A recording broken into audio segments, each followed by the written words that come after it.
Welcome to the Alaskan Journey podcast. My name is Jamin. I'm your first friend in Alaska. The purpose of this podcast is to answer the questions of what it's like living in Alaska from the perspective of people who are living up here currently. And this week, we're actually doing something a little unique. I get a lot of folks that ask me a lot of questions when they're looking at making the move up here to Alaska. And thought for a long time, hey, that's just these basic questions would be a real helpful thing for people who are even just thinking about just hearing this conversation. So a friend of mine is actually looking at making the move up from Orlando, Florida, and he's had a chance to come up here and visit Alaska a couple of times with his wife and mother-in-law. And so today we're going to have Trinity, aka the Dharma Guy, coming on here and kind of asking me some questions, and start out just by having him kind of explain where he's at in the process, and then he'll ask me a lot of the questions that a lot of folks do have as they're looking at making the move up here. So Trinity, thank you very much for joining us. Hey, what's going on? Sorry, my background isn't as sexy as yours, man. No, that's okay. I mean, honestly, this kind of looks like I'm in a really dark place right now. It reminds me of like I don't know if you're old enough to remember Smashing Pumpkins, man. It reminds me of like an old Smashing Pumpkins video. I'm going to have to go look that up now, honestly. Like, I wish I could be cool and be like, yeah, I know what that is. Oh my gosh, you just made me feel so old all of a sudden. Wow. Off to a good start, but right. Well, thanks for having me, man. It's cool to be on, man. I never thought I'd be on when I was looking at some videos back in the day. But you're quite the Alaska representative, man, because I put it down to multiple different states, roughly 5 of them that I was kind of interested in, Alaska being on the list. And so when I started looking into Alaska, your videos were like all over the place. It's like you are Mr. Alaska. I think you and there's like 2 other people, I think, but yours were just like overwhelmingly present. So, and they were well done too, man. So, ta-da! Here we are.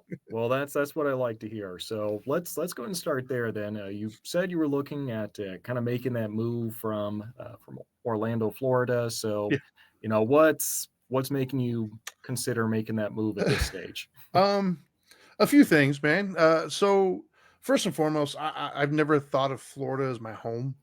I've been here since I was, 5, 6 years old, something like that. So for many people, being in my mid 40s, you would call this home. But I'm from Montana originally, so I'm from the mountains, and something about the mountains just do something to me. I can't explain it.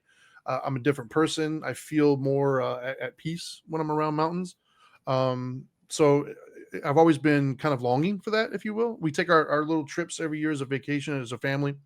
We'll go to usually the Smokies, and the Smokies are nice, but when you've seen the Rockies or you've seen Alaska, it's different. And then so not only have I longed for the mountains, but also I hate Florida. With a passion. Not a lot of mountains in Florida. No. And everybody thinks who are the people who don't live here, they all think Orlando or they think Florida. We all live on the beach. And no, I'm like an hour from the beach, man. So there's like nothing here. I'm about an hour from the beach and I'm an hour from Disney. And I'm not a fan of Disney either. Like you get that out of your system pretty early when you live here. After a while, you're just not interested. But most importantly, the heat, man. The heat is unbearable here. I am a mountain boy at heart. I think I was born to be in Alaska, to be honest with you. Just kind of lost your way. Yeah, man. Yeah, I hate the heat with a passion of 1,000 burning suns, man. It is. I can't explain how miserable it is to like get out of the shower sweating. It is just miserable. I don't like the how crowded we've gotten. They're expected, I think, over the next like 10 years, we're supposed to have 2.5 million in the Central Florida area. That is way too many people. Not interested. Not to mention also, to a lesser extent, the caliber of people that I've interacted with has changed over the years. I grew up in a small town in Montana where we kind of just everybody knew everybody. Everybody was nice to everybody. We didn't have to lock our doors. It was a simpler time, obviously, but that is not the caliber of people that I interact with mostly down here. I think some of it is people coming from different places. You got the heat, makes everybody angry. I'm just not really interested. The older I get, the more curmudgeon I become, I guess. Where in Montana did you Manhattan, Montana. It's a tiny little town in the middle of nowhere, basically, but it was home. But yeah, so it's in the cost, man, which I know sounds interesting because all I've ever heard when I looked at any video is how expensive it is in Alaska. But being the fact that I was just up there in December, not really, man. You'd be surprised at how expensive Orlando's gotten. I think maybe if I was coming from some little tiny town in the middle of nowhere, in the Midwest, then maybe it would be a culture shock. But it's really, really expensive in Orlando, man. Like really expensive. Yeah, and that's always the thing when I'm talking to people about the cost of living up in Mhm. Alaska is it's like, okay, statistically, I know the majority of people live in these big population There. areas. So it's like I mean, compared to like in Orlando, I think even like Dallas, I think we're pretty comparable. Yeah. I mean, definitely if you're looking at like Hawaii, New York, Oh San yeah. Yeah. Francisco, like Yeah. we're not even in the same league. But Actually, Orlando was just rated in the top 10 of the most least affordable cities in America. And what makes it hard here is not only is everything expensive, but they don't pay anything down here either. Our mm, our la- our wages have notoriously been low for years, which was never really an issue because everything was cheap. But now, the cost of everything has just skyrocketed, but the wages have not. So we get like the worst of both worlds here. mm, It's not fun. just getting hammered there. Yeah, man, it's So, it's pretty miserable. yeah. So what were the other states you were considering? Um, okay, so the five states that I had in my mind were so I took my wife to a this whole thing. It was actually kind of funny how it got started because one of the things I always, first of all, whenever I mention Alaska, it is the weirdest. Like people have the most visceral responses to Alaska. It's crazy to me.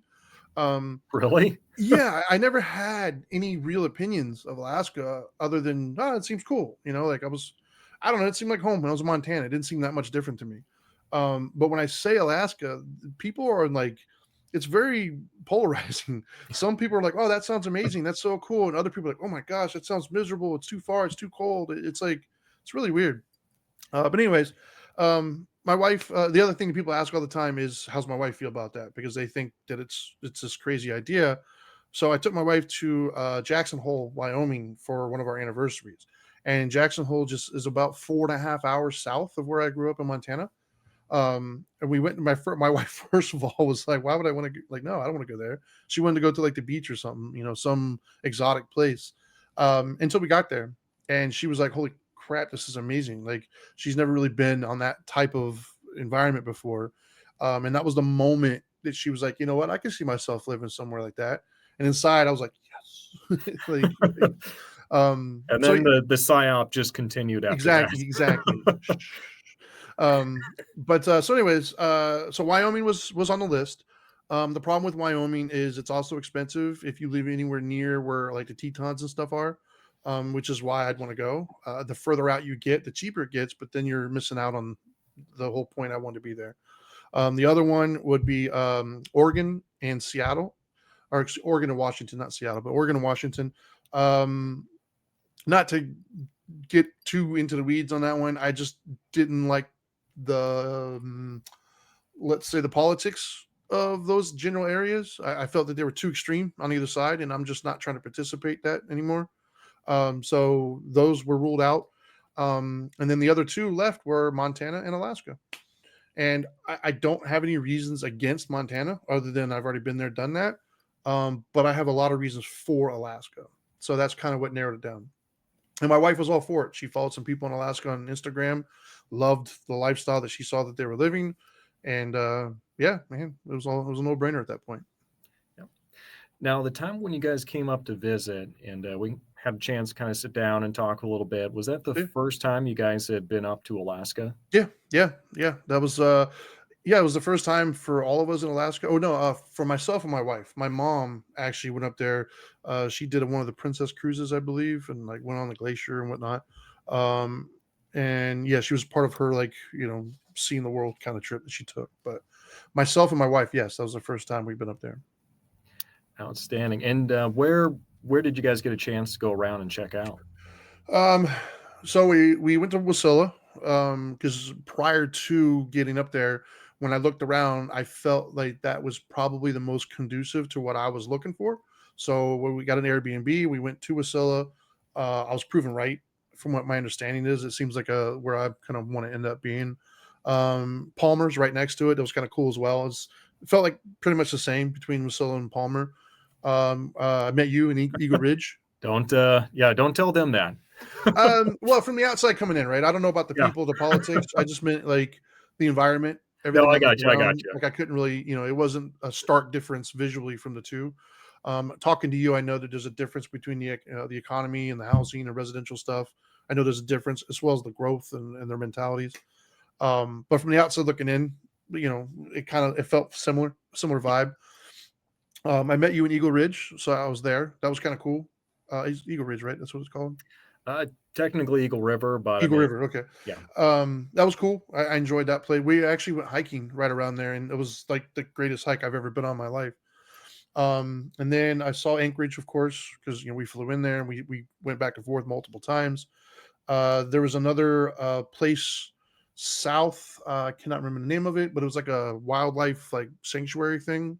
Oh yeah, I think the you told us about it. Alaska wildlife. Yeah, I Yeah, well, it was on your recommendation. You told me, yeah, matter of fact, you told us to go on one of the drives, and we went there right after we left that coffee shop.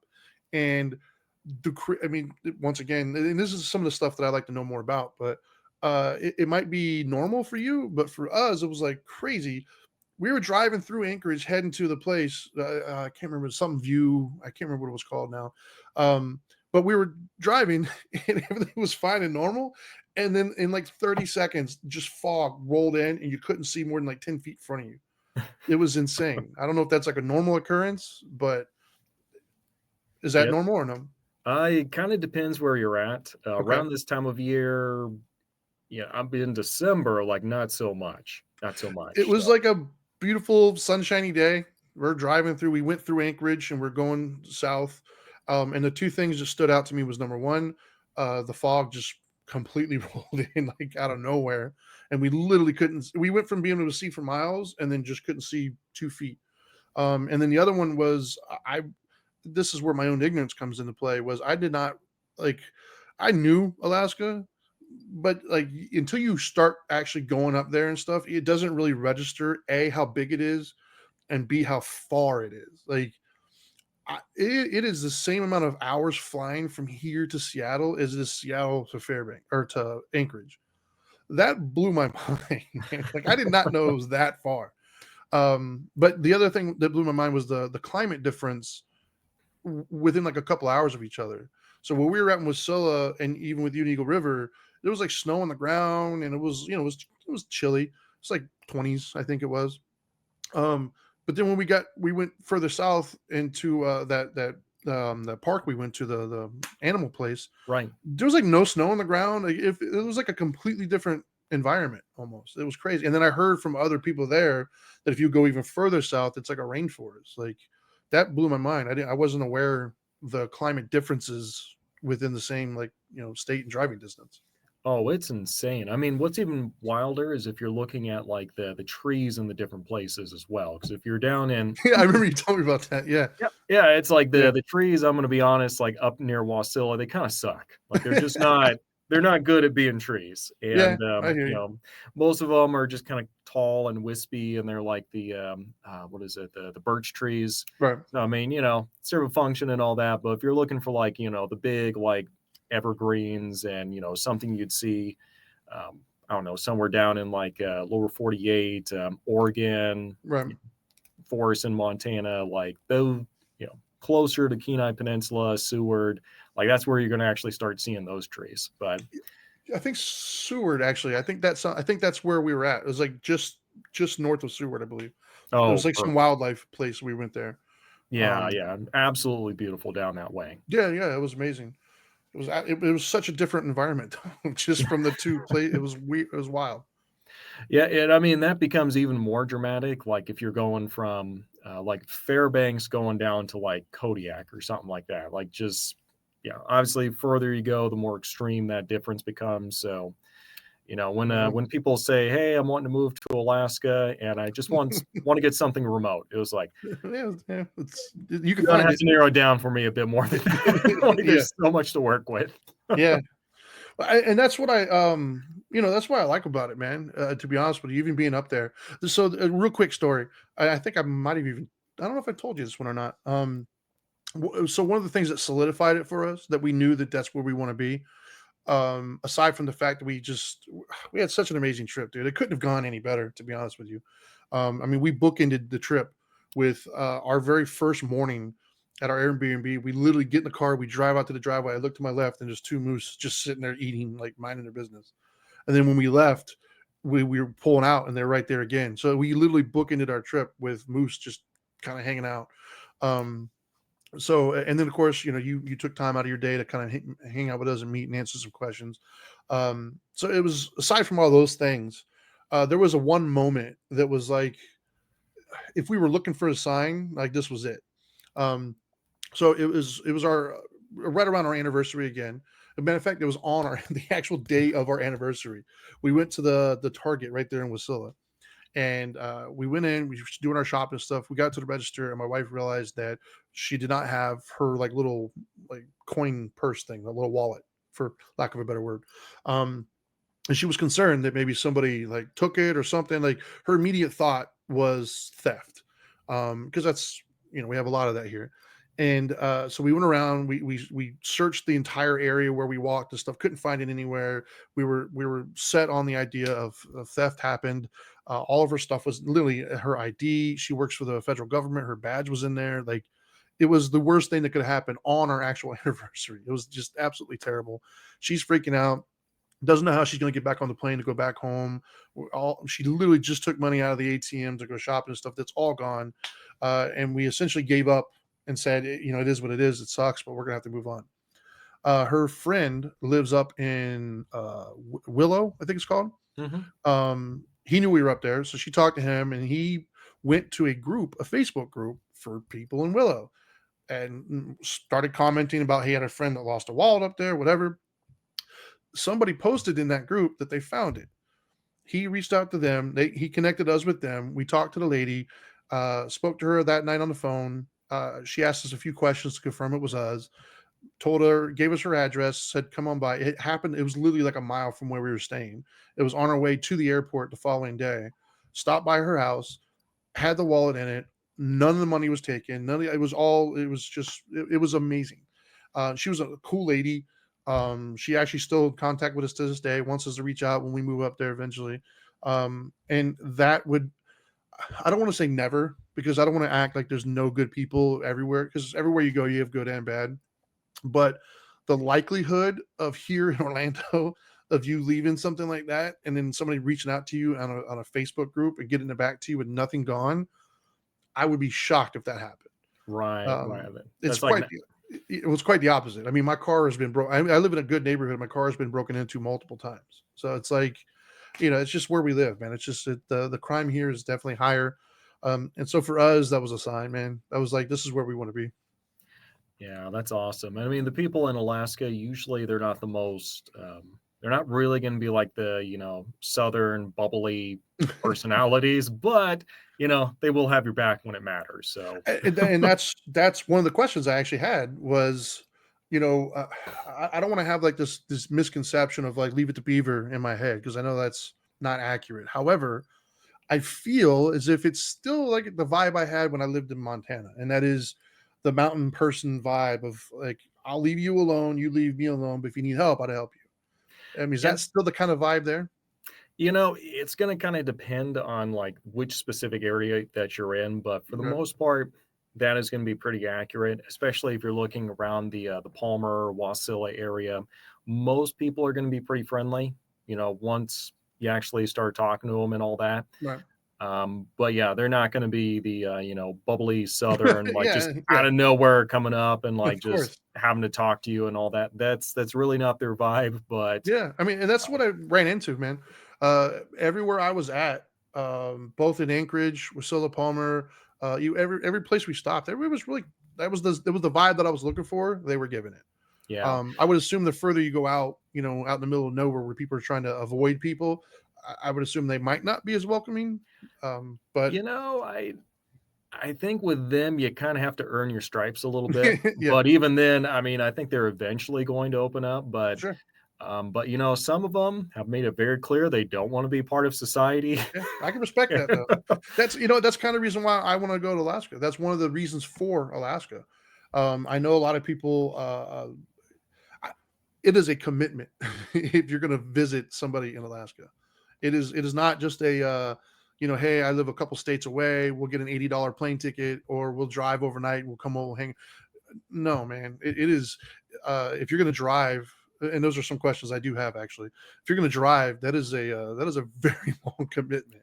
If you're going to fly from here, anyways, that's a 10-hour flight, man. It's 5 and 5. So I kind of like that. Yeah, you're never gonna forget a trip to Alaska. No, no, it is a commitment, man. It's not a spur of the moment overnight type of deal, and I like that. I feels like it's like a reset for me. It feels I read somewhere in one of the forums somebody said that it feels like you're in a different country, and I get it. After being up there and talking to people, I kind of get where that mentality comes from. It's just because it feels so separated from everybody else. Yeah, absolutely. But what are some of the questions you have though?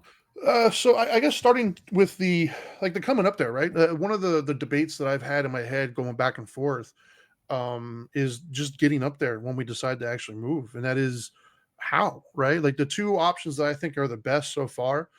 Flying is not going to be an option because we're going to have some stuff. Like I'm trying to basically leave out of here with as little as possible, and just start anew up there. I'm not really attached to anything I have in this house, so I'm going to do my best to leave as much as I can. Having said that, the two options it looks like are either the ferry out of Washington or the Alcan. And I was trying to kind of figure out which one is better. So the ferry seems like a no-brainer, but the price tag on that is pretty hefty if you're traveling with like a car and a trailer. If you have multiple cars, it's almost not a good idea. But then the Alcan, I've heard like horror stories where everybody says like bring like spare tires and stuff because it's like a terrible drive. So it's like, what are your thoughts on that? So the biggest thing you can do when you're at that stage, and it sounds like you're already doing it, is just downsize, downsize, downsize like crazy because it's a Yes. lot easier to move a couple thousand pounds worth of stuff as Yes. opposed to 5,000. Like Yes. it's just astronomically, exponentially gets more difficult. Yeah. For a lot of people, they will probably drive the Alcan just because it's the most economical option. And it's kind of its own little adventure, especially Yeah. around the time of year and getting through the Canadian border, which, I've heard it's horror stories about that as I heard well. horror stories about Yeah. that. Yeah. Had a lot of guests on the show kind of talking about the experiences they've had. I don't know for sure. I kind of suspect like I'm probably on some list of not being allowed in Canada because I've kept it above the belt for the most part. I have not held back sometimes though. My Well, the thoughts. horror stories I've heard with that is obviously our firearms laws are much different here in the States than they are in Canada. So, from what I've seen a few videos where they are real sticklers, especially about the handguns and the amount of ammunition that you may or may not have. They'll make you pull like all of your stuff out. They look for every single, dotted I and cross T, and it can be quite cumbersome. It's probably, from what I've seen, it's one of those things where it really depends on who you get. If you get, Joe, who's just notoriously not happy, then it's going to be a long day for you. If you get Sam over here, he doesn't really care. He's going to let you through. So it kind of depends from what I've seen. Yeah, and I hate to say it, that's kind of what it comes down to. But some of them, like the interactions have been like a number of people. They don't even have any firearms with them because they just didn't want to deal with it. And the conversation goes, do you have any firearms with you? I do not. Do you own any firearms? Well, yeah, but they're not with me. It's like, okay, step out of the car. And it's literally like a 2-3 hour interview where Yeah. they interview him and his wife separately, like trying to make sure that their stories align. And it's like, So it is kind of there looks like you guys are just harassing would Americans, shipping be an honestly. option at that point? Because I thought about that too. Like just ship my firearms to either a firearm dealer up there or somebody I might know, and just do it that way. The firearms, obviously, not like my clothes and stuff, but things that would Yes. potentially be a problem. Yes. I mean, for a lot of people, that's kind of my primary recommendation. Okay. Just go get a gun dealer, gun shop in your area, and just drop it off with them and have them ship it up. Because I mean, they're the ones kind of deal with that whole process all the time, and you're not going to get hung up on the border trying to go back and forth on that. And it's mainly the handguns, right? Because the long rifles and shotguns, I didn't really care too much about. I couldn't say for sure. Right. I think just about anything that goes boom boom is Yeah, probably going to have touche. problems with it one way Yeah, or the I can see other. that. Um, but Now, yeah, is the Alcan something I would want to drive though, without some form of self protection? I haven't really heard of anyone having any issue Okay, with self protection going down that way. I mean, there's so few people in that area right. that See, that's the Orlando in me coming out. I can't go to the Walmart without having some sort of protection, man. yeah, I wouldn't worry about it too much. If you're concerned, maybe go get some bear spray once you're across the border. Right. I'm not sure if you can have like some kind of like a taser or something like that. You might be able to buy that and get that across the border. Mhm. Some countries consider that a weapon; they won't let you do it. Um, I may or may not have been able to get some tasers before that looked like cell phones and was able to get it through just fine. Nice, So nice. I'll let you decide if that's let you do the homework and Sure, sure. see if that works. But Have you done the another Alcan? Have you driven that? yep, I think I've driven it like probably like 3 or 4 times. Wow. Honestly, like You driving catch it to in and from. Alberta, I think, right? Is where it starts. Yes. Yeah, I'm trying to Okay, remember because you've got multiple crossings you can get across. You can go that route. You can also cross, I think, over in Montana if you want to. most of the routes that I've looked up tells me to cross in Montana and then catch it. Like the actual Alcan itself starts in Alberta. Yeah, yeah. So that I think that would work pretty well for a lot of people. You just kind of have to know going into it that there's going to be some places you're going to have some dead spots. If you got pets like the really short snouted kind of a dog, Canadians are going to have problems with that at the border. So Really? I'd never even heard of that. Wow. Okay. yeah, and it doesn't make sense to me because it's not like we're on a plane or something. Right. Like I'm not going to hold the country of Canada legally liable if Wow. my short snouted dog dies in Wow. their air. I don't understand. Wow. I'd never even heard. Wow. I'm glad you said that. I'd never, even in my research, I haven't even come across that yet. Wow. Okay. Yeah, yeah. So you That's got crazy. that. It's you have like the extra tire, gas cans, and all that ready to go. But the biggest thing is just not overloading the trailer too much. Right. So yeah, if you got kind of a lighter trailer that you're pulling, you're not planning on going too quick, like it'll just be a long drive.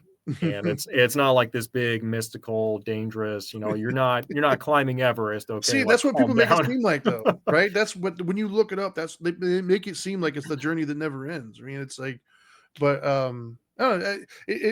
I got to be honest, man. The adventurous spirit inside of me loves the idea of a road trip. It sounds cool, especially what a road trip that's going to be, right? Like I'm leaving Florida behind, and this is the start of my new life. But at the flip side of that, a little 3-day cruise, up the Alaskan coast sounds kind of fun too. But that is incredibly expensive, and from what I've seen, it's somewhat unreliable as far as when they're operating and when they're not, because they only have I think one or two, and if one breaks down, then they're kind of SOL for a while. Yeah, that's pretty true. Another option that I've seen some people do recently, just with the ferry kind of being hit or miss, which was talking with someone just a little bit ago, kind of a long-term listeners who reached out and let me know that looks like now they actually are scheduling journeys, trips, whatever you want to call it, going from Bellingham up to Whittier. So sounds like that route is starting to get Nice. back into the rotation here, which is great. But another option for a lot of people is just putting their stuff on a barge and then just sending it up here, and then they'll either fly up, catch up with their stuff here, or they'll just go drive the Alcan and catch up there. So Oh, so basically, so instead of taking the ferry and putting your car and stuff on there, you're saying put your belongings on the barge and then drive around like up the Alcan, essentially, and meet them up there. correct, yeah, and Oh, I think wow. Okay. that's. I mean, you hear this a lot with people from like Hawaii and obviously those really remote locations, but I think you can do that. Just I think it's AMCO, if I recall correctly, AMCO. And I think Reminds those me of the old are commercial. Amco, yeah, double A yeah. partner, MCO. That's funny. But yeah, I'm pretty sure you can do that. I've heard a number of people do that recently, and yeah, certainly a lot less hassle than having to drive up the Alcan, and less expensive than having to hop on for the ferry. Right on. Okay. Because the ferry, I was shocked at the price tag of that when I typed in like what I would potentially be bringing as far as weight and size of the vehicle and whatnot. That was it's quite a quite a hefty price tag, and Yeah, that well, didn't include a room either. That was just literally getting on.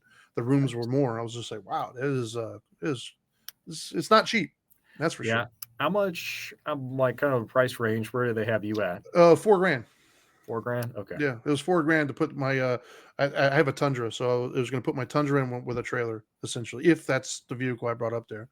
The other question I have actually, now that we like nice little segue there, I don't think I'm going to bring the Tundra up there because it's not a 4x4. How paramount is a 4x4, right? Because full disclosure, I was up there in December, dude. That's like the most mild winter I think I've experienced, and like, it was I've checked the weather pretty much every day for the last probably year and a half, 2 years since I decided I'm going to go to Alaska. So I'm quite well versed on at least the temperatures and stuff. I was expecting like 3 feet of snow and like cold, and we got up there. There was barely any snow, and it was like 20 degrees every day. I'm assuming that's not normal, right? Yeah, our Alaska winter PR people really have done a good job at making just all of Alaska sound like it's an absolute, blizzard up here every day, and that Everybody thinks that, dude. and Everybody, they don't realize that there's like a summer. They don't. I'm telling you, you might not. I don't know how often you come across people in the lower 48 who don't know anything about it, right? Because I'm assuming the average person you come into contact with is either going to Alaska or wants to go, so they kind of know about it. But I'm telling you, that's part of the visceral reaction I get from people, man.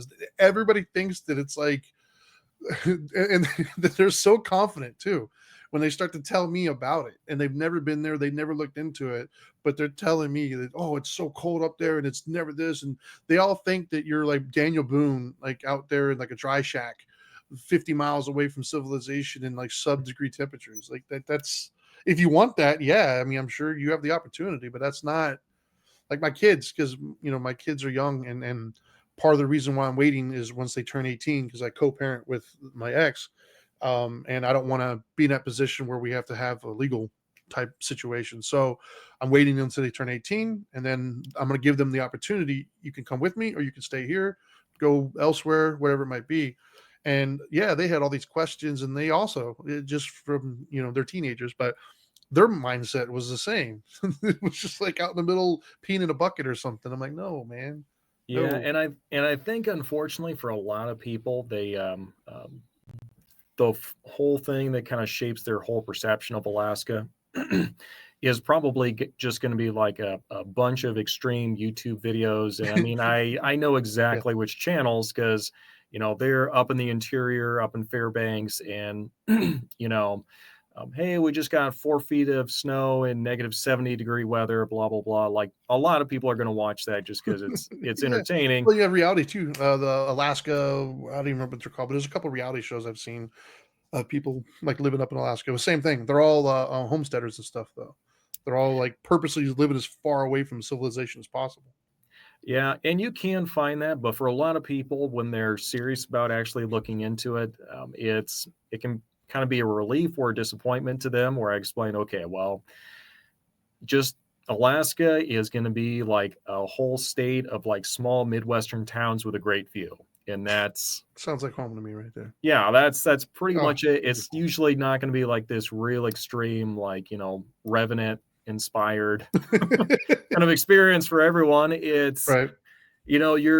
sure, I guess you can go find that, but usually in South Central, it's going to be a lot more mild. And I kind of tell people, hey, if you're coming from anywhere in the Midwest near the Great Lakes, promise you on any given day, it's probably colder where you're at than where I'm at. Like, Well, it's just, yeah. yeah, one of the decisions that we've already made based upon what I've seen this last winter, was my wife has an EV, electric vehicle. I don't think that's going to work up there because the Teslas in Chicago, and she does not have a Tesla, but the Teslas in Chicago this last winter, like they were all stranded. They couldn't even start them because it was so cold, and the temperatures that they were having in Chicago were like nothing compared to what is happen on a normal winter up there. So that is one of the decisions I think we've already made. Is that's probably going to be a no go. Yeah, and I mean, I've seen a number of people with electric cars and they make them work, but again, we're in South Central and they can keep them garage kept and all that a lot easier. And it's coldest we're going to get is like maybe -20 for a week or so, a couple Right. days. And the interior is obviously going to be completely different and a lot more extreme. So the long way of answering your question, I would say four-wheel drive, great to have. Not 100% necessary if you have to, Right. if you're, crunching pennies and all that. Sure. But I mean, I drove on like a Honda, I think it was like a Honda Civic hybrid, like I think it was a forward wheel drive for like years and years, Okay. and I was just fine Well, you on the didn't roads. you also at one point you lived in what, Texas or something? I think you said. Hmm. Okay, Yep. so you're not lifelong up there. You've been back and forth.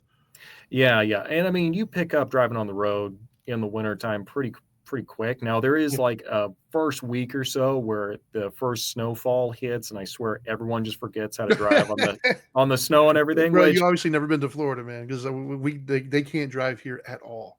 They can't drive in the rain, and it rains literally every day here. So the one thing I did notice when I was up there, I did drive in the snow, and the thing that I kept running into was I didn't know where I was at because I've never driven this road ever in my entire life, and it was so fresh. Like what I did notice was the snow plowing was pretty prevalent, especially the closer you got to Anchorage. They were very on top of all that. But out in Wasilla, they plowed it, but not as regularly. And so there was a time when I was going through and the snow was kind of still fresh. I could sort of see where I was going because you could just see the two black marks in front of you with the car previously, but I couldn't see the lines because the white lines with the white snow, I had no idea where the road ended and where it wasn't. Thankfully, I was traveling at times where there was cars in front of me, and so I was just like, "Oh, I hope you know where you're going because I'm following you." But yeah, it was and interesting. that's kind of just the reality of living up here. Honestly, the first person that drives on like the newly, the roads with the snow they just went through is going to decide the rest of the traffic for the rest of the winter because everyone Exactly. just follows that one track. That's what I did. Yeah, that's awesome. Yeah, I just crossed my fingers and hey, man. Hopefully you know where you're going, bro. Because I have no idea where I'm at right now. That's funny. The other thing too is winterizing cars, right? Um, is it just as simple as just putting studs? And I've heard also something about plugging in your engine block. I'm sure you can do that, and some people do, but I'm sure there's some benefit to it. I have never, plugged my car in. And Really? I Oh, don't okay. know I was anyone under the else. impression that was like a must do. If you're up in Fairbanks where it's like -50 or -50, -70, sure, but Okay. we're in South Central, Okay. probably just not as much. I'm sure it couldn't hurt, especially if you're parking your car outside a lot, but for the most part, you're just not gonna like, I've never done it, and I haven't really missed out. Okay. Let me see. I got more. I'll start rapid firing Yep, because I don't know how much yep. time you got. So, um, internet. When I was up there, the house I was staying in had remarkable internet, but I've heard horror stories. What's because that is one of the things for civilization I have to have. Like I have to have my internet. I stream all my shows. I obviously have done actual podcasting as well. So what's the internet situation like up there? Is Starlink kind of what everybody goes to? Starlink is definitely catching on. It's not like the big thing people are gonna automatically go to. I think you're gonna, let's see, I think it's GCI is what a lot of people here in the area do use, and for the most part, it's pretty good. For what you're used to down in the lower 48, it's probably gonna be a little disappointing, honestly. So I have 1,000 gigabytes and I pay like $100 a month. So what does that look like up there? you're probably going to be paying for that, and you're not going to be getting as much. So you're probably just going to have to get used to using like an Ethernet cable. Okay. Because I mean, we've had just like at the business, my brokerage. I mean, it's just simple stuff like they try to give you like the runaround, and they're just like, well, no one can connect to the internet, and it just keeps like crashing. It's Oh just wow. garbage, but you call them up and they're like, well, I mean, it shows like we've got all the internet there, like all the blah, blah, blah, blah, blah, the metrics, blah, blah, blah. It's like, okay, but you're not talking to a child. I know that Right. it's more about the garbage, cheap, like unit you're trying to like funnel everything through. So Right. go fix that. So you'll get some of that. But Okay. for the most part, for most purposes, I think you're going to be okay. Like I also record quite a bit and I'm able to like upload my content to YouTube and other places, fairly quick. Okay. But I mean, maybe I'm just used to what we have here and it would just blow my mind if it went down to Florida. Well, usually our shows were like an hour long, and I could typically upload them in like 5 to 10 minutes, if Oh, that. geez. Yeah, that's so fast. Yeah, no, you're gonna feel like you're stepping back in Oh, time then. geez. Okay, just be Okay. patient, ready for that. Well, hopefully I spend more time outdoors anyway. So, There you go. let's see. Next one would be power outages. I heard, especially in the Wasilla area, power outages is that like a real thing, or are they blowing it out of proportion? I think they're kind of blowing it out of Okay. proportion. I mean, I bought a property in northern part of Wasilla. I went and got a wood stove and everything, just in case like the power went out. Chopped out a bunch of trees and was just ready to go as soon as like the power went out. And it went out one time, like the Oh wow. entire winter. Yeah, the Jeez. entire winter. And I was like, gonna justify this this expensive wood stove and everything. And the whole thing lasted for like 2-3 hours maybe. Oh It wow. was right Jeez. back on. See, we have So worse than that down here with the hurricanes. I yeah, had no, one time we had a hurricane. I was out of power for like a week. no, no, yeah. Yeah. So it's kind of a difference of like here it's kind of a matter of life and death for Yeah, some of people. course. Well, maybe Well, here too. that's a little extreme, but Well, it, here's life and death with the hurricanes, but yeah. yeah, well, it'll get like so cold sometimes when it goes out that that's obviously a concern. But the biggest concern is it gets so cold that like all your plumbing like freezes and then busts, Jeez. and that's obviously more the concern that a lot of people have. But yeah, for me, I've not really seen any kind of a long power outage, and if it does happen, it's like really quick, you Right know, on. in and out. So yeah, probably not so much. Okay. Other thing I looked at too is the heating, right? I think that's like one of the biggest expenses people have, I guess, during the wintertime. For my house, probably won't be that. When we were up, we actually got a call from like the Airbnb guy because it was dead of winter, middle of December when we were there, and he called me because one of the doors was open, like, and he could see, and he was asking if everything was fine. We actually slept with the door open all night long, so I don't think the heating will be a huge problem for our household. Having said that, if we were to do the heat, I think most people use oil, if I'm correct, but the closer you get to like Anchorage, gas, I guess, is more prevalent. Is that am I on the right track here? You're on the right track. So if you're going more to like the outskirts of civilization, outside of Wasilla, Sutton, kind of these more remote areas, oil is really going to be kind of what you see. Okay. Gas is significantly more affordable for a lot of people, and you don't have the hassle of having somebody have to show up every couple weeks or a month or so to fill you back up. So that's really good. I don't Um, know anything about oil, by the way. yeah, I mean, you're not really going to know from day to day that you're on oil versus gas. Okay. The big difference is just going to be that if it's oil, like you're going to have to get on the schedule, have it refilled, and it's going to be more expensive, and that's really going to be the big difference. Even if you don't really use it very much.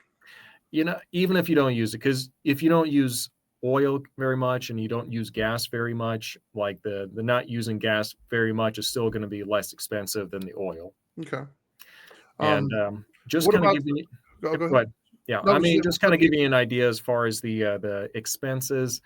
I've got like a 6,000 square foot fourplex in like the Eagle River Anchorage area, and I mean the most expensive heating bill I've gotten for that was like I think it was like 750.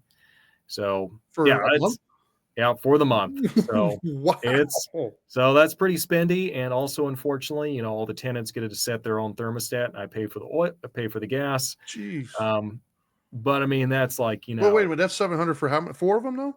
Yeah, for Oh, four, like okay, the entire building, that's not entire too four. bad then, actually. Yeah, the entire fourplex building. It's about 6,000 square feet. So That's actually kind of cheap, actually, because here in Florida, dude, once again, I can't stress this enough to anybody who's thinking about if anybody's watching Alaska, thinking about going to Florida. Let me tell you, don't. My power bill before I got solar, it was like $300 a month, and that was year round. That wasn't just for like a certain. No, no, no. That's because we have two seasons here in Florida. We have hot and hotter. It is the AC is a must. Like it has to be on 24/7. Um, that was the other thing was in Alaska during the summer times, right? I was trying to get a summer job up there in Fairbanks, which I think, well, you and I can talk afterwards, but it looks like I might be getting another one. Um, but when I was looking into that, people were saying in Fairbanks, like you would leave like during the summertime, you would leave the windows open overnight, I guess, because it does get kind of warm during the daytime. Um, so my question also is how likely is it that when I buy a property up there, I'm going to get like central heating in there? Is that just completely unheard of up there, or I've not seen it. wow? I mean, Okay, even like the even like the multi-million-dollar properties, I have just not really seen anybody use really? AC. Wow, Yeah, wow. really, it's only commercial properties where you'll get that, and Okay, I mean so it. how cool? Like, because I'm a hot natured person, man. When I say like that, I try to find the most the furthest state I can find for temperature wise. So I'm yearning for cooler temperatures. How miserable am I going to be in the summertime? How hot does it really get? I mean, you might get up to like lower 80s for like a week or so. Right. Like couple, I think it was like 5, 6 years ago, we did get up to like I think it was like low 90s, Wow. but that was for like a week or so, Okay. and it does you don't really have the humidity that you would Yeah. have in somewhere like Florida. It's so miserable down here, man. I look every day. It's like a ritual of mine. I get up and I see how hot it is. I go outside for something and it's like scorchingly hot. And then I'll look at my phone and you guys are like 50 degrees cooler than we are. Like for real, in middle of summer, it's like 95 degrees here. And I looked on my phone and then you guys are like 56. It's just like, oh my God, are you serious? Yeah, and that's the thing, like 56, 60. I mean, that starts to feel pretty good after, you just came through like 10, 20-degree weather during the winter time. So Right. it kind of just comes down to what you're used to Sure, in the sure, summer. Because I sure. remember when I came up from Texas. Texas is hot too, man. Yeah, I came from Texas around the July time frame, and I mean, I had to have like a hoodie and everything on, like, Oh, because I that mean, sounds so I'm wonderful. used to, yeah, I'm used to like 90, 100 degrees, and then Alaska, I think it was like around 60, and they're used to it, and out there in like shorts and all that, and I've got like a hoodie and like a coat and everything, like a hat, so yeah, it really comes down to what you're used to. Um, Next question would be, I guess, just outdoor stuff, right? Like how. So I grew up in Montana, so I am somewhat used to stuff. I did hunt when I was a little kid, but I don't. It's been so long, I don't remember anything about it at all. Um, how hard would that be to kind of like to dabble in or get into when I went up there as a fresh. I'm a newly minted Alaskan. I want to experience what Alaska has to offer, but I have no idea where to start. How easy would it be to get into that? Meaning finding some people to help my learning curve, knowing the places, and kind of like easing into that. It really comes down to just how quickly you can make friends. Okay. Like that's So they're there basically is what you're saying if you want them. they are there, Okay. yes. And yeah, the big thing for a lot of people, I think it takes like a full calendar year. Go check it out, but I think it's like a full calendar year before you can get your Alaska hunting license. Which Okay. once you've got that, it's like $10. Okay. Whereas before that, out of state license, it's we'll say more than $10. It's significantly Sure. more expensive. Sure. So yeah, that's just something to kind of be aware of. But you can make some friends with people pretty quickly, and that's a great way to get invited along on those. You just can't be shy about Sure. you know. I'm not going to Okay. say invite yourself, but No, of course not. Yeah, it's just that's people stuff, man. yeah, yeah. But you hear some people more open than others. Obviously, I get that. But like dude, I'm interested. I'm an outdoors person, but down here it's very difficult to do anything outdoors. It's hard to go out more than 5 minutes before like trying to find AC, because it is unbearable down here. Um, so I would like to get out there more, but I haven't been hunting since I was a boy, so I wouldn't even know the first thing anymore. But I'd like to get into it. Um, so I'm assuming there's like clubs. I think when I was up there, you mentioned something about a group that you were a part of or you knew of that was like for newly minted Alaskans. Is that Yep, yep. So okay? that's actually a meetup group that I started, and what it is we just go out like once a month. We'll do something, usually pretty simple, and it's really just kind of growing out of the reality that I saw for the people that were up here and they decided to move. That really they just struggle to kind of connect with anyone on a social level. So, Gotcha. decided to kind of step up, create this meetup. Usually it's stuff pretty simple. Like this past month, we went berry picking and then did some hiking, some paddle boarding, and all that. I'm really looking at potentially really upping the ante and doing some more ambitious meetups, like maybe going hunting or Nice. going snow machining, stuff like that. No, right on. It's kind of balancing though between trying to find the affordable stuff that any single people or families can enjoy while also Having being fun. affordable, and we're not going to Sure. spend $4,000 out Yeah, there. of course, of course. No, I mean, I'm looking forward to being up there, man. I can't. I dream about it every day, dude. Like if I could go tomorrow, I would. I'm ready. Definitely looking forward to that. If you had so being the fact that you've also lived in Texas, like out of Alaska, essentially, like what is your biggest like piece of advice for somebody as far as like coming up there day-to-day life, right? Not the stuff that you can Google, but the day-to-day, like really got to wrap your head around. Like what's the best advice you'd be able to give somebody? Just for stuff that they can go and do, No, or just being up there, just like the making advice. a move, going up there. Mm, Like what is it? So like for instance, there's little things. If somebody were to move down to Florida, right? There's little things that they think they might know, but they don't really know until they get here. One would be the heat. Like people completely underestimate the heat down here, and it's gotten worse since I've been a kid. It is bad. Like to the point, even medically, like if you're out there too long, you get heat exhaustion, heat stroke. People die all the time. People leave their kids in cars. It's ridiculous. They leave their dogs. People are always breaking windows to let dogs out and stuff. So people truly underestimate, for instance, like the value of a parking spot in the shade type of thing. Um, Other things is the humidity. They don't realize how bad the humidity is.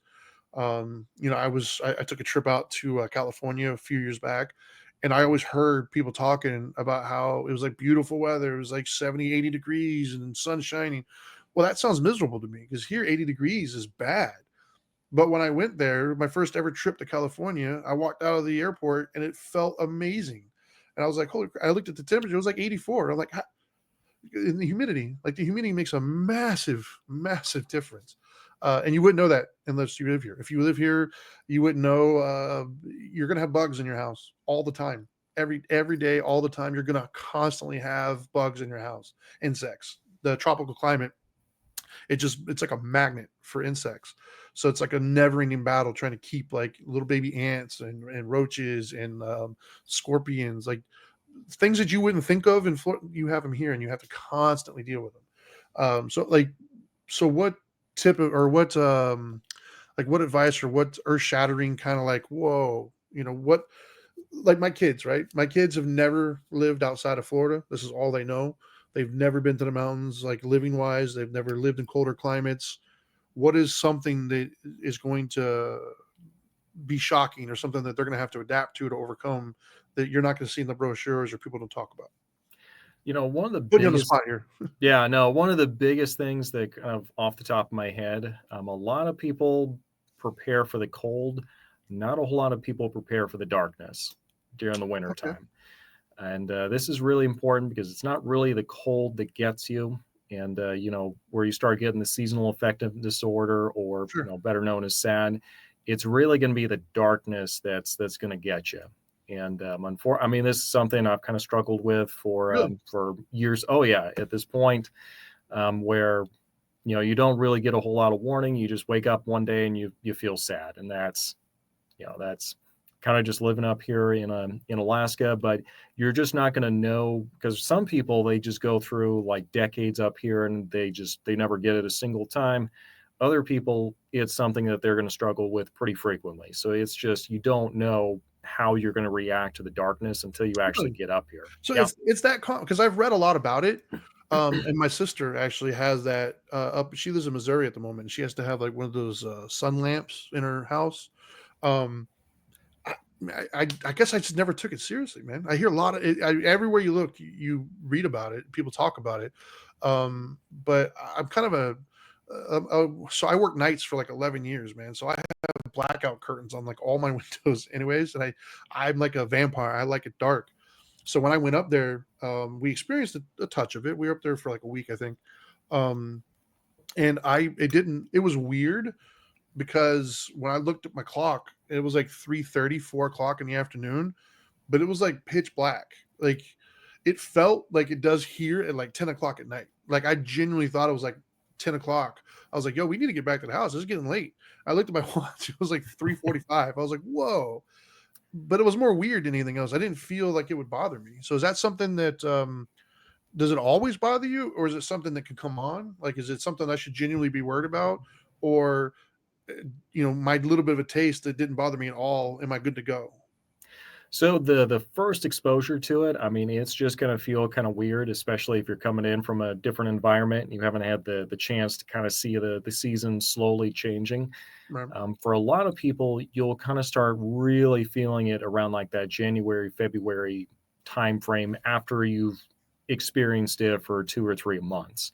Oh, okay. Because really, it's that slow deficit in I think it's a vitamin D and some other Right. vitamins like within your system that really kind of start decreasing over that amount of time.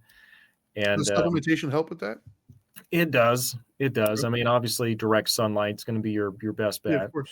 And you've got like those happy lights. I've got one with I think it's La Star, LA Star, and the big thing is you just want to find something that has like 10,000 minimum lux on it, LUX, and that really does do a good job on kind of regulating your internal clock. Because I mean, I tried it for the first time last year. I've heard about lights for a year, wasn't sure if it actually worked or not.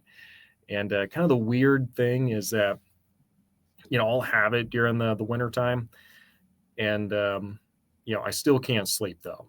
So Right. I'll have like entire month or so where like sleep was like really a struggle. Like for whatever reason, wasn't sleeping until like 1 or 2 o'clock in the morning, and having to get up, and your sleep schedule is just thrown all off. Wow. But as soon as I got like that light and started using it, I mean, it was like a hard factory reset, and I was That's able to, crazy. yeah, I Wow. just get back to sleep in like a normal time. Now it started like going kind of like wonky the other direction after about a month or so. And I started waking up at like 4 o'clock in the morning, but it was like, okay, well, Wow. So that's kind of how what you get. common would you say that is? Like, out of all the people you just obviously anecdotally speaking, how common do you think it is? Like, how many people are up there who just aren't affected by it at all? I would say they're probably more of the outliers that you'll Really? find yeah, if you find someone Wow. where they're really and truly just not affected at all, I think they really are the outliers. Wow. Okay. See, that blows my mind because I genuinely, if I'm honest with you, I haven't really taken it seriously because it just doesn't seem to bother me at all. Yeah, I mean, one of my earlier videos, I mean, I was kind of the same way. I just said, well, you get some seasonal depression and all that. Just take some vitamin D tablets and you'll be fine. And yeah, I mean, yeah, after a couple of years, I was like, well, I wish I could take those words back. Wow. Okay. Sometimes it's not that easy. Even for myself, if I'm honest with you, I still feel like I'm going to be kind of good personally. I mean, I could be wrong. I could eat those words at some point. However, I'm glad you said that because regardless if I'm fine or not, if my kids decide to come up there, they might not be. So I want to keep an eye on that for sure. Yeah, yeah. I Or mean, my wife even. yeah, I mean, you kind of keep an eye on it. I mean, the big thing, one of the biggest tells is, I mean, there's kind of a listlessness to it. For me, like one time I found myself just staring at a wall for like 20 or 30 minutes, just kind of like transfixed. And I was like, it's not good. I do I that need a, now, man. That's called being married. yeah. It's like, I'm just in the zone right now. Yeah, man.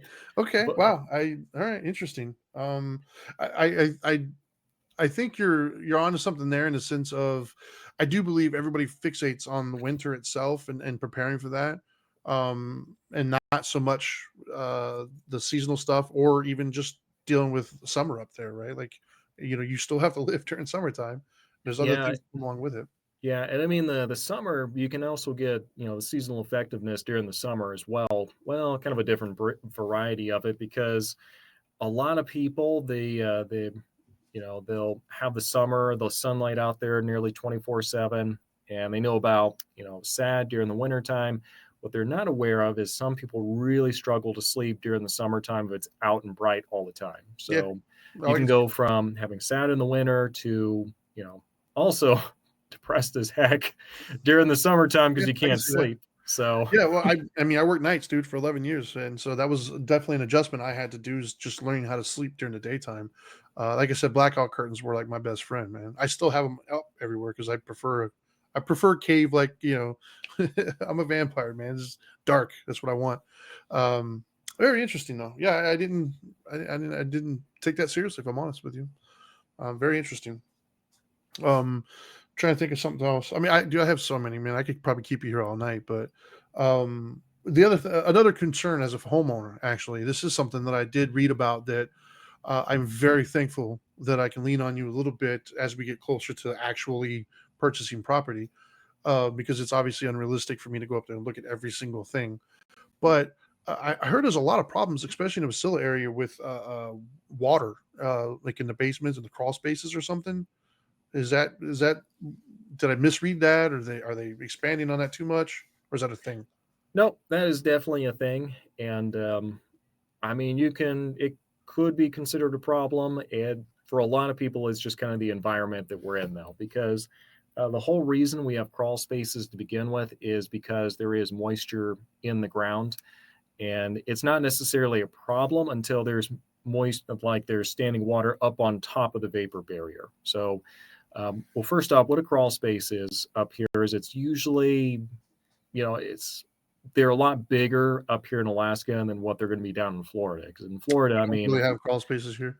yeah, if you did in some other places, like usually you have to get down kind of army crawl. Up here in Alaska, I mean, you can usually like walk kind of crouched over up here in Alaska, Okay. and they've got that. They've What's the got difference that. between a crawl space and a basement? So the difference is a crawl space is not living space. Okay. So that's going to be the big difference there. Okay. So they'll have that, and then they'll have like a really thick like layer of plastic on top of that soil and all that that's sitting there, just to like keep that moisture like down. And that's really the best way to do it, because not a whole lot of other ways to go about doing it, because you have to think you've got like hundreds and probably thousands of gallons worth of frozen water in the way of snow that's around your house. It melts during the springtime. Now water's got to go somewhere. Yeah. Like it's going to seep down into the ground, and so the crawl space is really designed to you know kind of mitigate, I guess you can say, the environment, and just make sure that it doesn't get too out of control. And for most people, that works just fine. Okay. You might get some moisture, but big thing is just making sure you've got airflow going from one side of the crawl space to the other. So usually they'll just have vents on like opposite sides of the crawl space, and for most people that works just fine. But yeah, water in the crawl space is not a huge. Um, yeah, it's not indicative of really anything out of the ordinary up here. Okay. Well, since you kind of were in the same little genre, if you will, another thing that I got to be honest, man, and maybe it's because I'm kind of numb to natural stuff because I live here, but I've earthquakes. I've heard a lot about that. I think maybe the reason why I don't take it as seriously, or I'm not as worried about it, maybe I should be. I don't know. Um, Hurricanes, we get them here literally all the time. I've gone through so many of them, but I'm where I'm at in Orlando. It would take such a perfect storm to hit us, because I don't, I'm not to give a meteorology lesson, but I've learned way more about hurricanes than I've ever wanted to. But as it crosses over land, the wind shear really knocks it down a lot. And usually the way they hit where I'm at in Orlando is literally like the perfect spot when it comes to the wind shear, because by the time it gets to me, it's fizzled out to almost nothing. So it's bad storms. We have flooding, things of that nature, but not like the coast, right? Like if I lived on the coast, I'd be really worried because I could lose my entire house. I have friends who've lost entire homes through flooding, through hurricanes and stuff like that. So maybe I'm a little desensitized to natural disasters. So how worried should I be about hurricane or not, earthquakes? I mean, there's always going to be like the big one that nobody saw coming that really Well, yeah, it rattles just had stuff, everything. right? Like a couple weeks ago. I You know what? I think there was a bigger one, but it was so far away that we just could not actually like feel Okay. Well, because I heard anything that from it. there was one up there by Russia or something like that, and they were having they were worried about evacuations for a typhoon or not a typhoon, a tsunami or something like that. Yeah, it was just so far away though. It would be like if there was an earthquake over in we'll say Virginia, but we live over in Oklahoma. Like that's how big Wow. like Okay. the state is. So yeah, we did not feel any of it, but um, I would say that kind of the good thing about earthquakes is the majority of them you're just not going to feel. Okay. We get thousands of them every year, and usually you just don't even realize that there was an earthquake. There's about 300 of them every year that's over 4.0.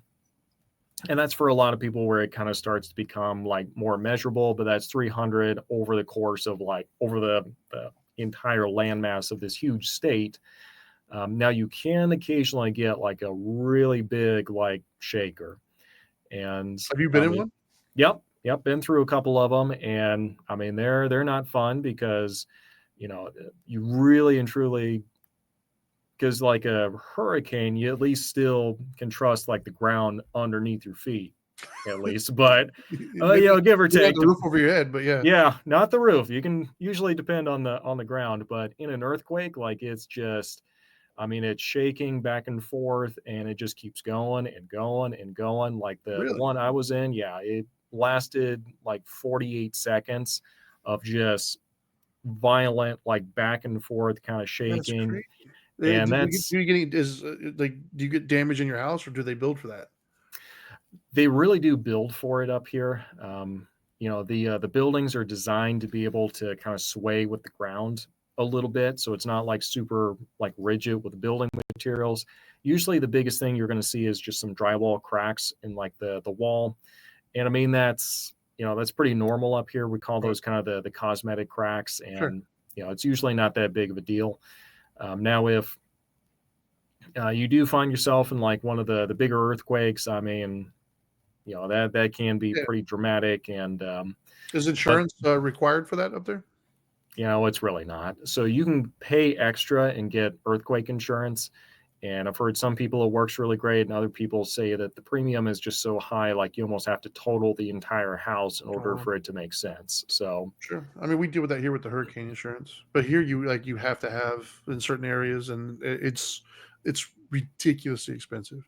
Like it's a buddy of mine, his house, his entire mortgage went up $800 a month.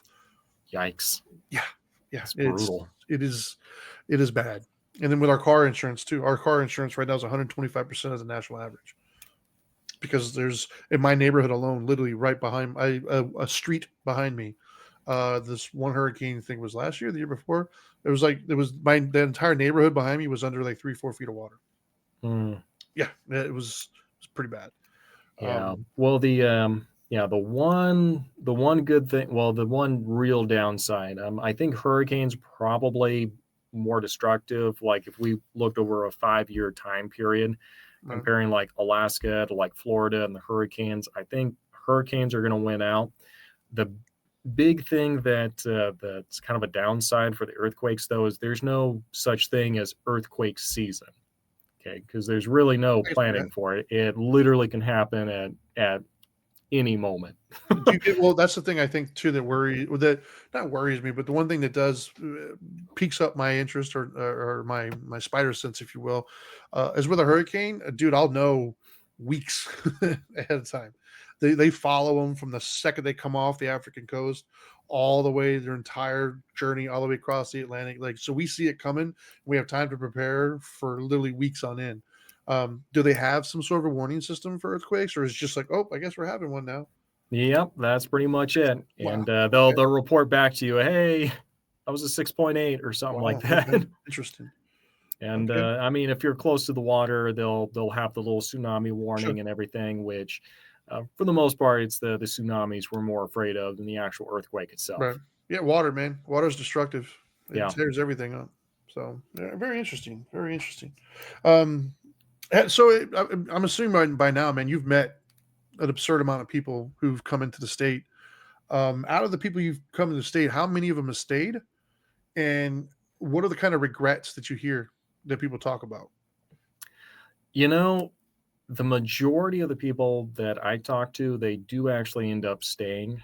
And I mean, a big part of that I'd like to think is, there. If you're watching my channel, you're definitely a lot more of a realist. I try not to go for the hyperbolic, um, kind of scaring tactic, just trying to get as many views on YouTube as Sure. possible, while sacrificing, the nuances of, the actual reality of what it's like living up here. Um, so a lot of people kind of know what they're getting into. And, when it's, super cold during the wintertime and like they're starting to feel that sad setting in, like it's not a surprise. So they kind of know what they were signing up for. So, Right on. so that's really good. The people who do end up leaving, usually it's because Alaska made them have to decide between, drastically diminished career opportunities or living in Alaska. And for a lot of them who do end up leaving, like that's usually the reason that they end up going. Either that or they just have like, family stuff going on, like they just had a baby. And, when they moved up here, they were like single and running around and, just running and gunning and having the time of their lives. And, now married, kids, and they want to be closer to family. So that's, Okay, so that's actually so the two concerns I have, right?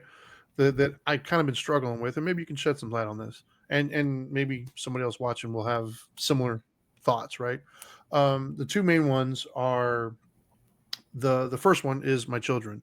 So my kids are my son is about to turn 15 and my daughter's about to turn 16. So the goal is once they get to 18. So I've got about 3 years roughly before I'm ready to pull the trigger and move. Um, and I'm hoping to do that like literally the day he turns 18, I'm out. Like as soon as possible, I'm trying to go. However, um, I don't know if they're going to come up with me or not. We don't know. It's too early to even really kind of nail them down to any sort of decision. But obviously, selfishly, I want my kids near me. Having said that, I've struggled with, is it really better for them? And so I'd like to get your opinion as somebody who does live up there. You're younger than I am, I'm assuming. And I know down here, I feel like it's a trade off, and maybe you can help kind of make that trade off not as crazy, I guess. I don't know. But I think that if they were to stay down here, they'd have much more opportunities as far as it's a bigger place, it's a bigger city. There's going to be more people hiring, more opportunities for growth, things of that nature. However, I think that they would be giving up potentially some of the values that I would like to have them here because it's definitely a faster paced place. There's much more crime here. It's the mentality of the people around here is not something I would necessarily want them. Like if I was starting out raising kids, I wouldn't do it here. I was already here when the kids came, and I just made the best of it. But when I look at the childhood I had versus what I was able to give them here, this is not the environment that I had in mind. So I'm thinking that's a trade-off. If they go up there, they would potentially, I view them with more value or different value set potentially. Um, but I'm worried about, is it really best for their future?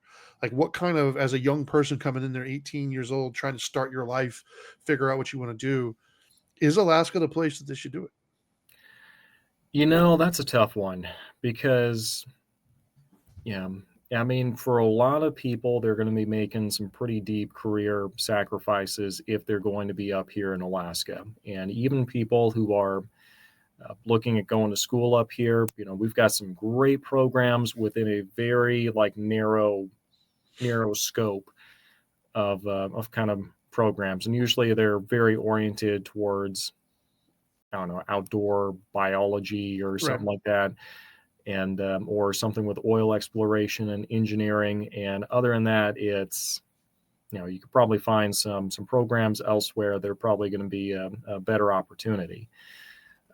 Looking after college, if that's what they're wanting to do, if they want to do anything with the trades, I mean, it's going to be an absolute smorgasbord, and they're probably going to have more problems with um, not getting like gang pressed into like going and working somewhere. Honestly, more so than trying to find work. So if they're Interesting. more into the trades, like they're going to have absolutely incredible, career and all that.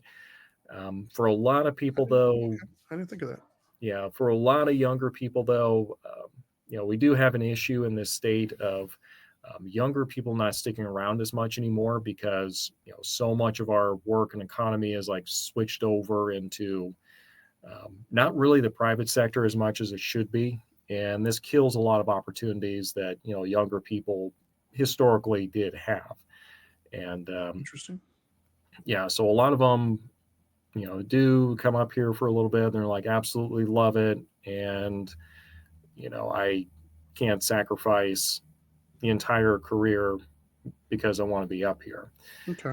And so you can find it in some industries, but you have to be, you have to find like that career where you can do it, pretty much your entire life and successfully go up, all the different rungs of responsibility to get to the top. Um, Okay. they're there, but it's kind of a smaller opportunity pool. Now, if you're looking for, obviously, career is not everything, Yeah. and for a lot of people that are up here, that's kind of the compromise that they've made, and they're okay with that. But they're not kidding themselves. They know they could probably, go get some other opportunities elsewhere. Yeah. They would probably be more lucrative, but that's just kind of Yeah. the It's a trade-off. compromise. Yeah. Yeah, it's just the compromise they were Yeah. willing to make. That's kind of what I was thinking. I mean, as a father, obviously, I want the best for them, but what is the best, right? I mean, is the best a financial thing, or is the best like an environment and a mentality thing? Who knows? The other thing that I have kind of like, maybe I'm just being overly pessimistic here, um, but I'm trying to wrap my head around and being real as I possibly can and prepare myself. But out of those of us going up there for sure, which would be my wife, myself, my wife, and my mother actually. Um, I'm trying to be realistic. We have a family vacation coming up here in October, where we're all going. So it's usually like all of us kind of go to the mountains in Tennessee. Uh, but this year I didn't think we are going to have it all done, but we actually managed because her daughter is up in Tennessee and she just had her own baby as well. Her son is outside, and then I have two of my own. We have four total, but two of hers through a previous relationship and two of mine. Um, so we're all going to be together for this one. And I kind of I brought the whole mood down because I said, we're going to be potentially moving up there in 3 or 4 years, and I said I think that this is possibly going to be our last family vacation. And everybody was like, "Oh no, no."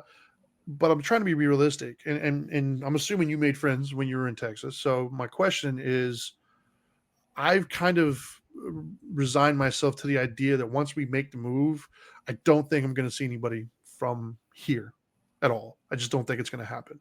And I'm basing that off of my own personal trip when I went to Alaska. It was expensive, man. Like if I was going there by myself, it wasn't too bad. But to try to bring my wife or even a family, like the flights are like $800 round trip. And if you're going by yourself, it's not that big of a deal. If you got 3 or 4 people, that's a small car that you just did just for one trip, not to mention the 10 hours of flying from here. Um, so it's like a whole day's worth of travel. It's a few $1,000s. Then it's a whole another days of travel coming back. And for the first time in my life, I got jet lag, which was never experienced that before, and that sucked. Um, but I mean, we all have friends and family that live maybe a couple hours away, or even in the neighborhood or two over. Maybe the intention was to see them a lot, but you think back and you haven't seen that person in probably 3 or 4 months. We have a few of those around here, and if I don't see you now, I don't think moving thousands and thousands of miles away is going to make it happen anymore. So realistically speaking, I've had to confront the idea that it's very possible that when we move, we're not going to see anybody from here probably ever again. It sounds like a harsh thing to say, but I'm just being real. um, and I obviously my children might stay here, and if they do, I have to confront the idea that I won't see them as much as I would like, because starting out their life, they're not going to have the kind of money to fly up there. I don't want to come back to Florida at all. So my question is that being too pessimistic, or has that been your experience? Like, I'm assuming you made friends in Texas. How often do they realistically come and visit? Do you have other friends and people that you've made in Alaska? How often do their friends and family come and visit? Like, obviously, if they live in Washington, it's probably easier. We're literally as far away as you can be here in Florida, so it's a little bit different. But am I being too pessimistic, or am I being right on target? No, I think you're probably being right about on target. Okay. I've had maybe a couple friends come and visit me from Texas, but that's it's kind of few and far between that they come up here and travel and visit and all that. Now, might be a bit different if you're coming in from Florida, and this might sound a little tongue in cheek, but it might depend on how often you post like pictures, like and Touche. how Yeah, many people are asking you, because that's really how the psyop starts I can there. see that. Yeah. So post pictures all the time, and you'd be surprised, as long as you tell people, hey, open door invitation, you got a place to Right. stay, all that good stuff. Sure. Sure. Because I mean, flying up here, yeah, that's expensive, but a lot of people, it starts becoming more affordable if they're like, okay, well, I'm at least going to be able to stay with so and so, so Right. that'll keep it a little bit more affordable. Well, that makes sense, because I've had a bunch of friends tell me, "Oh man, I'm gonna definitely come up there." I'm like, "Yeah, I'm sure you intend on, but I don't." And I only base that off of, realistically speaking, the how cumbersome it was to plan a trip. Like, I always plan the trips for us, all of our family vacations. When we go down to the Keys, we go to the mountains. Like, I plan them all, and they're all pretty easy, man. You just find an Airbnb, do your thing. It's no big deal. We usually drive. It's easy to get up there. This was a commitment, man. Like, it was a journey to get up there. It wasn't an easy. I mean, was it incredibly difficult? No, but it definitely took more planning and more figuring out, and more. It was a commitment, man. Like, you have to want to go to Alaska. You're not going to end up there. Um, Yeah, and so I think, I just don't know how likely that is. I think people say that, but I don't know. That's something that I've been the bearer of bad news in my family, because I'm trying to mentally prepare both my wife and my mother. My mother, you know, I'm not too worried about her. She's in her 70s. She's an old battle axe, man. She'll be fine, I think. But I am worried about my wife a little bit, and to a lesser extent my children. Um, just realistically speaking, I just don't know how likely it is that we're going to see anybody from Florida ever again. yeah, I think you might see some of them, but I think you're probably approaching it the right way. And some of them, they might come up here and visit, but usually you're probably not going to see a whole lot of them unless you're down there visiting. And for a lot of people, Alaska kind of attracts a really transitory kind of population. So you might be surprised how quickly you can make new friends up here, though. Oh yeah, I'm not worried about it at all. Yeah. As I said, as I've gotten older, man, I've gotten more curmudgeon, dude. The idea of it being remote, and like, I like my circle getting smaller as I get older, man. Like, I've had some experiences, especially over the last couple of years, that I'm over it, man. Alaska sounds like such an amazing reset to my life, and I can be in an environment that I truly want to be in. And you know, as an example, I've lived in Florida now for over 40 years, and everybody always thinks that we live in paradise and whatnot. I truly don't appreciate it. I don't like it at all. I can't stand it. I don't like it. Just the drive every day from Wasilla to Anchorage, and we did it every day, mind you. Um, it didn't bother me at all. I just remember staring at the mountains as I'm driving. I was like, dude, like, how could I not? Like, I even when we were at our Airbnb, I found myself just walking out and just staring. Like, I can't tell you the last time I walked out and stared at anything here other than a shade that I'm trying to make it to. Like, it just, I don't appreciate the scenery here. It's not a beautiful thing to look at. The mountains are in my soul, and I genuinely don't care about leaving everything and everybody behind. My kids, obviously, that's another story. I'm hoping they come, but I have to accept the fact that if they don't, hey man, I raised them to live their lives. So, but Yeah. I'm glad that you kind of confirmed. You gave me a little bit of hope, because I do think that, yes, you're right. Posting, I can see how posting, like, hey, look how amazing it is, come visit. I can see how that would work. Yep. Absolutely. I mean, that's That's kind of how my younger brother got me up here in Alaska to begin with, honestly. He moved up here and then he was just posting pictures like weekly and all that. And I mean, that kind of slowly just lures you in. Wait a minute, so you weren't born there? Hold on, like, okay, so maybe I don't know your whole story as well as I thought I did then. So where were you born? Yep. So technically born in Oregon, but I was Okay, only lived there for a couple months or so. But mainly I was a military brat growing up. We lived in this part of Alaska for about 3 4 years when I was I think it was like left when I was 13. Went to college and high school in Texas, and then came back after I graduated. And so collectively, I think it's been over a decade of living in Alaska. wow. So when you came back, that's why you came back, is because your brother.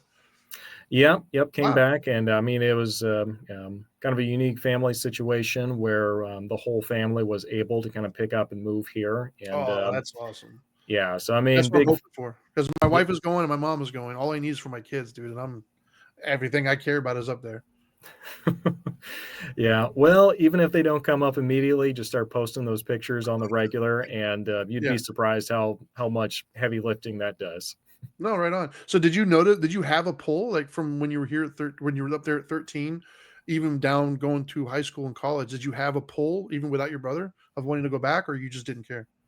No, I think I was wanting to come back eventually. I wasn't really planning on doing it when I did, but life kind of happens, Sure, and everyone wanted to be a little bit closer to my parents around that time because my dad had some medical problems, so right. And they we stayed up all there. They were up in Alaska. yep. So Okay, they decided to retire up here, so it's just kind of an opportunity where everyone could live close to each other for a season. right on. Very cool. And you, correct me if I'm wrong. You are married now, right? Nope, still No. single. Okay. Yeah, I was a What's the dating life up there? oh gosh, it's about like that. Wow. Okay. Yeah, unfortunately, you don't get a whole lot of variety. It's either the free-spirited airheads during the summertime that are here for the Interesting. summer, Okay. or you get like some kind of angry, bitter people during the wintertime, and you can find a couple gyms like here and there, Sure. but yeah, that's kind of the dating scene up I'll have to here. talk to you that one a little bit off air then, man, because I want to pick your brain. Because I have, if my kids do come up there, I'm off the market, but they obviously won't be. Yeah, So yeah, that's something absolutely. I have some questions about. We'll do that off air though, so you can be honest with me. Okay. Yeah. Any other advice for me, man? I mean, hopefully, obviously, this isn't the last of our communications, man. I mean, I need friends up there. So, but any thoughts for me, man? Any questions for me? The big thing kind of at your stage is it's not really trying to figure out if, it's more of a matter of figuring out how. Yeah, that's really it for you. Is really kind of figuring out the how and when Yeah, I is think. Well, so what's the like? There you go. What's the next step? I guess because I haven't moved at all in my in my adult life, dude. I bought the house that I'm in right now. Was I was either 19 or 20. I think it was 20 when I bought this house. I've been here ever since, man. So I haven't moved in over 20 years. I haven't bought anything in over 20 years. This is it. Um, my plan is when my goal, obviously, this could change. Who knows? Life happens. But as of right now, I wanted to wait until they were old enough to decide for themselves if they want to go or stay. Because once again, I'm co-parenting and I can't just like up and go. right, And her and I don't have the kind of relationship where she'd be like, "Yeah, take them." So when they turn 18 or around that age, is when I'm going to make that decision. How soon should I be like legitimately like actively looking for property up there? Or should it, there we go. Should I look? Is it better to go right up into a place or to go up there and rent for a little bit first and find a place? I'm leaning more towards because I don't like moving. I'm leaning more towards going right into a spot. Um, but but yeah, when should I actively really be looking like legitimately for property? I've seen it done either way where people will actually rent for about a year and then they kind of make that decision to jump into it. And I've seen people that spent all of like 2 weeks thinking about it, and they've got a property in Alaska under contract like at the 22nd day. So it kind of comes down to who you are, and kind of how you want to approach that. Um, I mean, the way that we go about doing it, because most of the people I work with, they're already out, like they're out of state when we start the process, Sure. and most people can't afford to just drop everything, come Nope. up here for just a viewing. for the showing. So what we do is we'll actually do a virtual showing, get them under contract, and then the buyer can actually come up during the due diligence period to kind of walk the property and make sure it is like something Right. that's going to work for them. And if So it's when not, should I start doing that? I mean, once we're at that phase, I mean, it's, you know, really whenever you're ready to come up here. One thing to keep in mind is it does take about 2 months, 45 to 60 days to close on a property once we have it under contract up here. Okay, that's about So here too. Same. I mean, it took me about 30 days to close on this house, yeah, yeah. So roughly. it'll take just a little bit longer, not too bad though. And you know, if you're having to sell the property down in Florida, then that's just, you know, something else you have to kind Sure. of. The other thing that blew my mind in one of your videos that I definitely would like to pick your brain on as many little tips as I could find between now and that point, I guess, was it blew me away that you don't have to disclose the sales price. Like that was crazy to me. Well, you don't have to disclose the sales price to the tax man. Yeah, So yeah, that so was that's crazy to me. That's a great tip, by the way. yeah, yeah. So that's awesome because, you know, usually your property taxes are going to be a little bit lower than, you know, what you actually paid for it. So that's good. I have been told that there's supposedly someone who's like ratting everyone out to the tax man on how much they paid for them. And believe me, once I can set up a trap to catch that person, then that person is going to be an absolute legal hurt because I'm going to contact everyone who they cause damages to. Now you have homestead exemptions up there too, or no? No, not really. I mean, Really? you've got like a primary home exemption. So I guess it That's what, tomato, yeah, 'cause what we tomato. have down here is I have a homestead exemption, which as long as I'm living in my house, I pay fewer taxes than if, it was like a vacation home or something like that. Or Yeah, rental. yeah, yeah. So I mean, tomato, tomato. It's really the same thing. So you can definitely still get that. And if you're a veteran, you know, you can get some pretty good tax breaks there too. And you get some pretty big tax breaks once you get over a certain age. I think it's like 62 or 65, something like that. Okay. Right on.